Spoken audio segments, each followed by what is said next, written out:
غذا نہ کھائی، میرے نزدیک اس کے منہ کی بو مشک سے بھی زیادہ خوبصورت ہے، زیادہ خوشبودار ہے۔ اور اس زمانے میں جب حضور نے یہ فرمایا، اس وقت سب سے قیمتی خوشبو جو تھی وہ مشک کی خوشبو تھی۔ عرب کے ماحول کے اندر مشک سے زیادہ اس وقت کوئی بھی خوشبو زیادہ خوبصورت یا خوشبودار نہیں تھی۔ اللہ نے کہا دیکھو ہے تو بدبو، اب کوئی اس کو خوشبو کہہ سکتا ہے؟ بولیے منہ سے اس وقت ہر کسی کے جس نے روزہ رکھا ہے، چاہے جتنے اس نے دانت صاف کیے ہوں، مگر اس وقت میں آ کے منہ سے خود کو بھی ایک ہوا سی محسوس ہوتی ہے۔ اللہ نے کہا دیکھو بھوکے تو باقی بھی رہتے ہیں، کئی آج کل نئی ٹرم نکل آئی ہے سائنس کے اندر، اور یہ نئے جو نوجوان نسل ہے انٹرمیٹنٹ فاسٹنگ کے نام سے وہ خود اپنے کہنے پر کچھ حد تک وہ کھانے پینے سے رکے رہتے ہیں، اتنے وقت کے لیے 6 گھنٹے کے لیے 7 گھنٹے کے لیے، مگر ان کو بھی سوچنا چاہیے، ان کو نفلی روزے رکھنے چاہیے۔ اگر مسلمان ہے تو اس سائنسی ایجادات کے پیچھے نہ جائے، جو حضور نے روزے کا طریقہ بتایا ہے وہ رکھ لے، اللہ ساری بیماریوں سے اس کو شفا دے۔ تو بو آتی ہے، بو کو بندہ خوشبو نہیں کہہ سکتا۔ یہاں ایک بڑا خوبصورت نکتہ ہے جو ہمارے لیے، ہم گناہگاروں کے لیے، ہم غفلت شیاروں کے لیے اللہ کی رحمت کے حصول کا ایک ذریعہ بن سکتا۔ کیسے؟ کہ دیکھو ہے تو بدبو، کوئی اس کو خوشبو نہیں کہتا، اللہ نے بھی کہا کہ ہے تو اس کے منہ سے بو آتی ہے، مگر میرے نزدیک مشک سے بھی زیادہ حسین ہے اور خوشبودار ہے، عزت رکھنے والی ہے میرے نزدیک۔ اس کی وجہ یہ ہے کہ ہے کمرے میں جاتا ہے اکیلا ہوتا ہے، کوئی دیکھنے والا نہیں ہوتا۔ اور اسی حدیث میں میں ایک الفاظ کا ذکر کرنا بھول گیا، وہ کیا ہے کہ اللہ نے فرمایا روزہ میرے لیے ہے، اس نے روزہ میری خاطر رکھا ہے، میرے نام پر روزہ رکھا اور میری خاطر روزہ رکھا، اب اس کا اجر بھی میں خود اس کو عطا فرماؤں۔ اور کیسا اجر؟ فرمایا ایک اجر اس کو افطار کے وقت میں ملے گا، کہ دن بھر بھوکا پیاسا رہا، کچھ کھا نہیں سکا، کچھ پی نہیں سکا، ہر شے کے ہونے کے باوجود بھی وہ کچھ کھا نہ سکا، پی نہ سکا، کمرے میں پھل موجود تھے، پانی موجود تھا، مگر اس نے میری رضا کے لیے پانی کا ایک قطرہ تک نہ چکھا، وہ میری خاطر روزہ رکھے، میری خاطر کھانے سے دور رہے، میری خاطر پانی سے دور رہا۔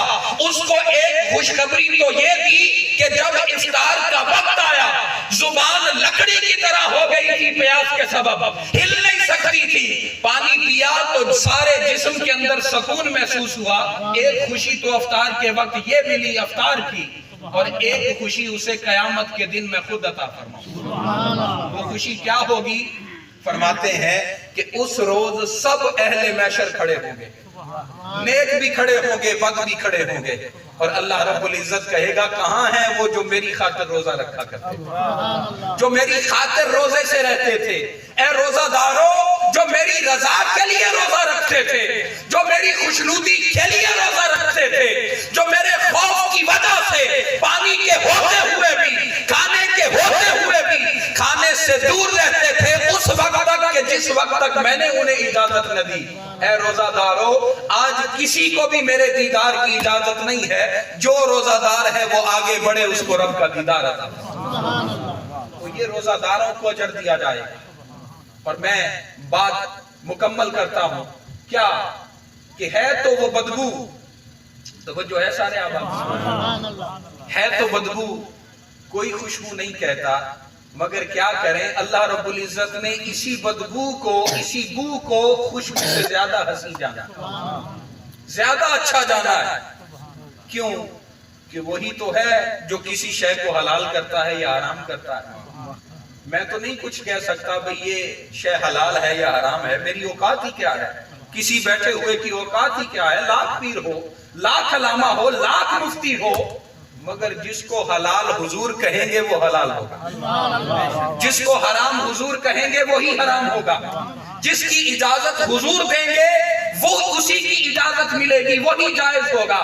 جس کو حضور ناجائز کہیں گے وہی ناجائز ہوگا۔ کیوں کہ جس کو اللہ حلال کہے یا جس کو مصطفیٰ حلال کہے وہی حلال ہوتا ہے۔ اب لاکھ بدبو ہو، لاکھ روزہ دار کی منہ سے بدبو آتی پھرے، چاہے لوگوں کو کراہت بھی آتی پھرے، مگر اللہ نے کہا کہ یہ خوشبو سے زیادہ اچھی ہے، تو اللہ کے حضور وہ خوشبو سے زیادہ خوشبو زیادہ اچھی ہے۔ کیوں کہ مثال میں دیتا ہوں، یہاں سے دو باتیں نکلتی ہیں کہ دو طرح کے لوگ ہوتے ہیں۔ کتنے؟ دو طرح کے لوگ ہوتے ہیں۔ ایک کو کہتے ہیں صاحبان امر اور ایک کو کہتے ہیں صاحبان دلیل۔ صاحبان امر کون ہیں؟ کہ ادھر سے اللہ کا حکم آیا، اللہ کے حکم پر فوراً سر کو جھکا دیا۔ اللہ نے کہا روزہ رکھو، وہ روزے سے ہو گیا۔ اللہ نے کہا نماز کا وقت ہے، مؤذن اذان دے رہا ہے، ذرا نماز پڑھنے آؤ، دوڑ کر مسجد میں گیا۔ یہ ہے صاحبان امر۔ اور اوپر چلے جائیں، اپنی تخلیق سے پہلے حضرت آدم کی تخلیق کو دیکھیں تو اللہ نے ایک حکم دیا کہ اے فرشتوں، میں آدم کو بنانے جا رہا ہوں، اس کا جسد خاکی بنانے جا رہا ہوں، اور جیسے ہی میں اس کی ذات کے اندر، اس کے بدن کے اندر اپنی روح کو پھونکوں، اپنے امر سے اس کے اندر روح ڈالوں، تو تم فوراً اس کے حضور سجدے میں گر پڑنا۔ یہ حکم تھا، سب کو تھا۔ جب آدم کو بنا لیا گیا، روح جسم کے اندر پھونک دی گئی، سارے فرشتے حضرت آدم کے حضور سجدہ کرنے لگے۔ مگر ایک ایسا تھا جو جن تھا، جس کو ابلیس کہتے ہیں، وہ کھڑا رہا۔ اس نے اللہ کا حکم نہ مانا۔ کہہ کون رہا تھا؟ ابلیس کو بنایا کس نے؟ ابلیس کا بنانے والا بھی خالق، توجہ ہے نا سارے احباب، ذرا ادھر غور فرمائیں۔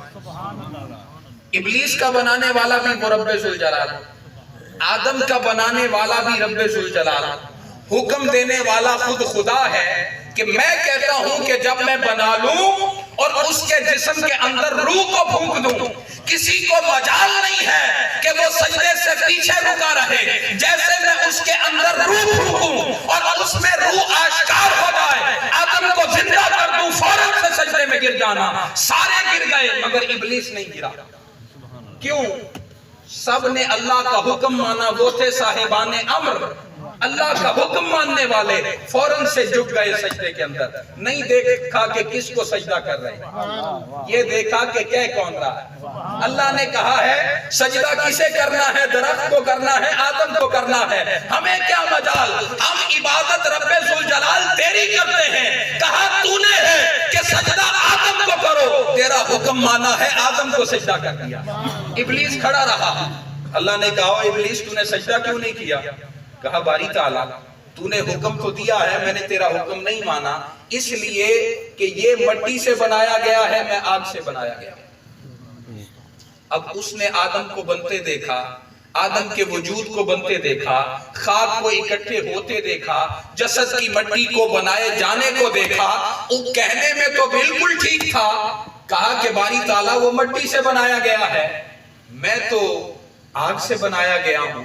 کبھی افضل، اور آگ جو ہے یہ مٹی سے افضل ہے، اور افضل کبھی مفضول کو سجدہ نہیں کرتا، باری تعالیٰ اس لیے میں نے سجدہ نہیں کیا۔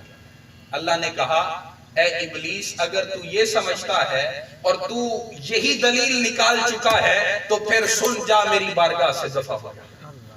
کیوں؟ ابلیس نے کہا تو بالکل درست کہ آگ مٹی سے زیادہ بہتر ہوتی ہے، مگر وہ بھول گیا کہ ہے تو مٹی، آدم کو بنایا تو مٹی سے گیا، مگر اس کو اشرف المخلوقات خود انسان نہیں بنا، اس کو رب ذوالجلال نے بنایا۔ اللہ نے اس کو افضل بنایا۔ اللہ نے کہا کہ تم نے اس کو سجدہ کرنا ہے تو سجدہ کرنا پڑے گا۔ جو مثل شیطان آج کا نوجوان سن لے، جو اللہ کے حکم کے سامنے دلیلیں تلاش کرتا پھرتا ہے، وہ ابلیس کا جانشین ہوتا ہے۔